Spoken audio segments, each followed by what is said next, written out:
आपके घर आपके जीवन में किस तरह से इफ़ेक्ट करती है, कैसा आपके साथ वो आपके राशि पे इम्पैक्ट डालता है। आज इसी कड़ी में बात करेंगे एक नए सेशन में, जिसमें हम बताएंगे कि सीढ़ियों का जो कंस्ट्रक्शन होता है अगर वो सही ढंग से किया जाए तो कितना आपके लिए बेनिफिशियल होगा और कितना आपके लिए महत्वपूर्ण रहेगा। अगर वही नेगेटिविटी के साथ बने तो वो किस तरह से होता है। आप तो जानते हैं कि सीढ़ियाँ जो होती है एक फ्लोर से दूसरे फ्लोर को कनेक्ट करने की एक रास्ता, एक जरिया होता है, जिसे अगर सुदृढ़ तरीके से ना बनाया जाए, अगर सही तरीके से उसे ना देखा जाए तो वह आपके लिए बहुत ज़्यादा कष्टकारी हो सकता है, बहुत ही ज़्यादा आपका उसमें लॉसेस करा सकता है।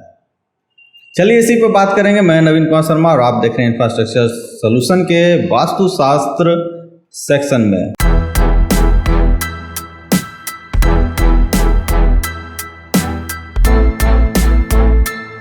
बहुत सारी ऐसी चीज़ें हैं जो वास्तुशास्त्र में हमें ध्यान रखना पड़ता है घर के सीढ़ियों के बराबर। जैसे मान लीजिए अगर आप प्रवेश करते हैं, अपने घर से एंट्रेंस करते हैं, अगर वो सामने सीढ़ी दिखती है तो आपका थर्ड डायमेंशनल में बहुत ही ज़्यादा एक मिरर का काम करेगा, जो दूसरी दुनिया से आपको कनेक्ट कराती है। ये एक स्पिरिचुअल वे में चला जाता है। इसलिए और वास्तु के हिसाब से एक दाम्पत्य जीवन में हमें इसी लोक में, इसी स्थान पे देखना पड़ता है कि हमारा घर का वास्तु स्थिति कैसा है। इसलिए हम फ्रंट में ठीक सामने सीढ़ी हमें नहीं होना चाहिए। वो सर में एक भार सा दिखता है और उसका इम्पैक्ट बहुत बुरा होता है, खास करके दाम्पत्य जीवन में। दूसरा आता है कि अगर यही सीढ़ी अगर घुमावदार रहे, आपके ठीक सामने रहे, तो क्या होता है, तो आपकी जटिलताएं और आपकी मुश्किलें हमेशा बढ़ाता रहेगा। ये सीढ़ी हमेशा कोशिश करें कि भारी स्थान पर बनाया जाए, जैसे कि नैऋत्य दिशा सबसे ज़्यादा भारी रखना है तो वहाँ पे ये सीढ़ी हो सकती है। सबसे बेस्ट होता है कि यहाँ अब घर के मध्य में भी सीढ़ी नहीं होनी चाहिए। मध्य मीन्स हमारा ब्रह्म स्थान में सीढ़ी रखने से वहाँ के रीढ़ ज़्यादा दूषित हो जाते हैं और उस घर के गृह स्वामी रीढ़ के प्रॉब्लम से हमेशा ग्रसित रहेगा।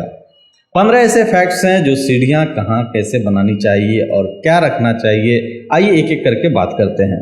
ऊपर की ओर जाने वाली सीढ़ी हमेशा ऑड नंबर में होनी चाहिए, जिसका गुणनफल हमारा सम ना हो।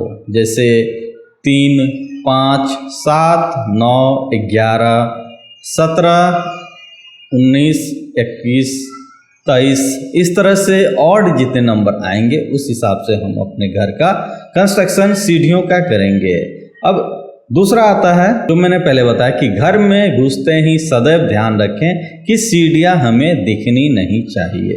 नंबर 4, मुख्य प्रवेश द्वार पर भी सीढ़ियां सदैव ना बनाएं। ये भी ध्यान में रखना होगा कि सीढ़ियां हमारा मुख्य द्वार पे ना हो। अगला आते हैं, सीढ़ियां सदैव दाईं तरफ हमारा एंटी क्लॉकवाइज डायरेक्शन में होना चाहिए।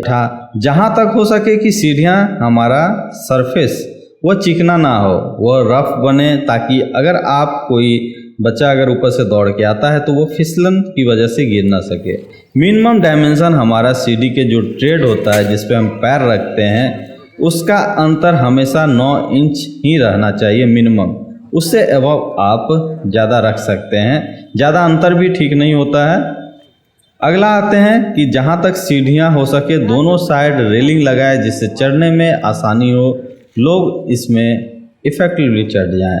अब आता है मेन काम कि जहाँ सीढ़ियाँ बनती है उसके नीचे शयन कक्ष बिल्कुल भी न दें, या फिर बैठक खाना भी नहीं होना चाहिए। जहाँ पे बरामदा लोग कहते हैं वो भी नहीं होनी चाहिए, सर पे भार जैसा हो जाएगा। ईशान कोण में भी सीढ़ी नहीं बनानी चाहिए। सीढ़ी के प्रारंभ में कभी भी ट्रायंगुलर शेप का कट नहीं होना चाहिए, हमेशा रेक्टेंगल और यूनिफॉर्म वे में ही सीढ़ी बननी चाहिए। अगला आता है सीढ़ी के नीचे हमारा कभी भी पूजा घर नहीं बनाए, क्योंकि उसके ऊपर से लोग पैर लेके चलते हैं, पैर देते हुए चलेंगे, कोई हाथ से चढ़ के नहीं जा सकता है, इसीलिए पूजा घर उसके नीचे नहीं हो सकता है। सीढ़ी के नीचे टॉयलेट नहीं बनाना चाहिए, नहीं तो कब्ज, मस्सा और बदहजमी का शिकायत हमेशा बना रहेगा। सीढ़ी के नीचे आपत्ति काल में आप हो सके तो स्नानागार बना सकते हैं, वो भी रेयर केस में। और सबसे लास्ट है कि सीढ़ी के नीचे आप स्टोर रूम बना सकते हैं। तो ये थे 15 नियम जो सीढ़ी के साथ हमारा वास्तुशास्त्र देता है और इसे आप अपने घर में अप्लाई कर सकते हैं। मिलेंगे अगले वीडियो में इसी कड़ी में। अगर वीडियो अच्छी लगी हो तो अपने दोस्तों के साथ शेयर करें, लाइक करें